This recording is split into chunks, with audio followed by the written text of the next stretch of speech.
Páni, vítam vás pri pozápasových rozhovoroch. Dneska sme v aréne Mariana Gáborika v Trenčíne mali zápas medzi EAC Trenčín a Panthers Považská Bystrica s výsledkom 8-1 pre Trenčín.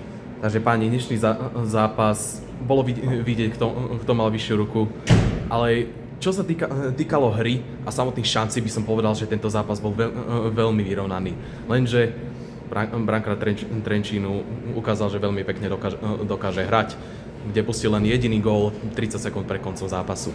Takže dám prednosť nášmu víťazcovi. Ako by ste zhodnotili dnešný zápas?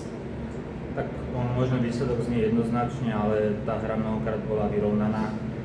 Myslím, že boli dneska veľmi produktívni aj v zakončení, že dokázali sme tie svoje šance efektívne využiť. Vzadu vynikajúci brankár podržal, ale aj tie odrazené puky mali sme my ako keby na hokejka, dokázali sme to vždy nejakým spôsobom uhaziť. Škoda toho záveru, tam bol individuálne chybe mojej, sa tam super dostal puku a dal ten jeden gól, my sme strašne chceli, keď už ten výsledok bol jednoznačne udržať brankárovi tú nulu a bohužiaľ sa to nepodarilo, ale inak myslím, že výkon bol z našej strany veľmi dobrý dneska, plnili sme si všetky svoje tie povinnosti, ako sme mali a asi som myslím, že zaslúžene sme aj vyhrali dneska. Hra bola veľmi vyrovnaná, aj keď góly o tom nehovorili, ale viete mi zhodnotiť zápas z vašej strany? Tak súhlasím, bolo to veľmi vyrovnané šance, bohužiaľ nedali sme toľko gólov, čo oni, brankár ich podržal jednoznačne. Neboli sme my vôbec zohratí, ale však to už je minulosť, treba sústrediť na budúcnosť a potrebujeme na budúce sa zlepšíme. Počas zápasu ste mali celkom pár aj trestných minút. Myslíte si, že toto bola jedna z vecí, ktorá hrala k tomu, že ste nedokázali buď dorovnať, alebo sa dostať bližšie k tomu následku, ktorý Trenčín vám nastúpil? Tak samozrejme, ale tie trestné minúty boli viac menej vyrovnané tiež, sa dá povedať, len my sme nevyužili žiadnu presilovku, skôr sa hralo u nás, nevedeli sme sa dostať do pásma, za to Trenčín využil pomerne 90% tých presiloviek a dokonca aj oslaboviek. Trenčín, vy začiatkom sezóny ste nemali až tak dobrý, ale ako vidíme v posledných pár zápasoch, pomaličky, ale isto sa znovu dostávate na tú vašu víťaznú vlnu, ktorá vás aj minulú sezónu dostala do finále ligy. Zmenili ste niečo v posledných pár zápasoch, čo vidíte, že funguje a chcete ďalej s tým pokračovať?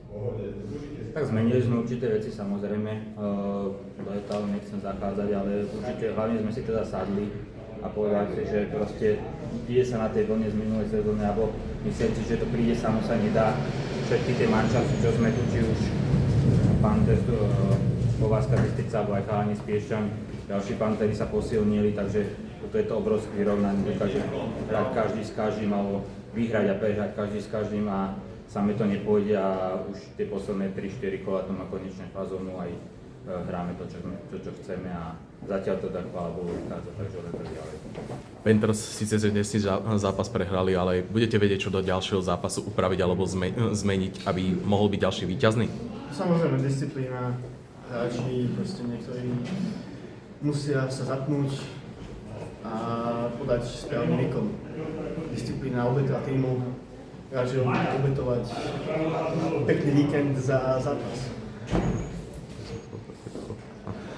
Trenčín dnes tie zápasy vyhrali, ale som si istý, že možno ste si ešte všimli nejaké tie nedokonalosti alebo niečo možno, ale viete, čo budete musieť do ďalšieho zápasu zmeniť, aby takýto istý výsledok sa mohol opakovať?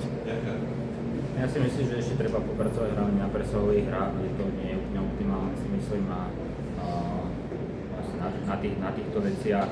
Ostatné veci, ktoré sme si povedali, tak zatiaľ to teda funguje a disciplína. To sú asi tie tri faktory, ktoré a to nasadenie a obetavosť precháľa jeden voči druhému.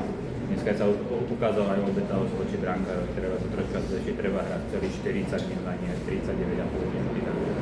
Takže toto nás ako keby môže dojsť k tomu cieľu, kam chceme ísť aj túto sezónu. Pani, ďakujem vám veľmi moc za rozhovor a veľa šťastia do ďalších zápasov. Ďakujem.